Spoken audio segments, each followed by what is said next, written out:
Hi! Maggupit muna tayo for today's video. Ginupitan ko muna yung alaga ko kasi sabi niya, medyo mahaba na daw yung buhok niya. Pero kung titingnan mo yung buhok niya, maiksi pa naman. Pero kapag lumalampas na kasi sa tenga niya, ayaw niya na yan. Kaya gusto niya, gupitan na. Piling ko tuloy ang dami ko nang alam sa mundo. Minsan, photographer, minsan cook. What?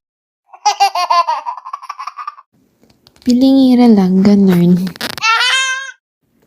Naalala ko tuloy yung kasama ko dati sa work. Na sa tuwing nagkakamali ako, lagi niyang sinasabi. Sabi ko na nga ba, ganda lang meron na to eh. Actually, we're close friend naman. Ganun lang talaga siya magsalita. At dito na nga pala yung alaga ko pagkatapos kong gupitan. Mukhang nagustuhan naman niya. Wow!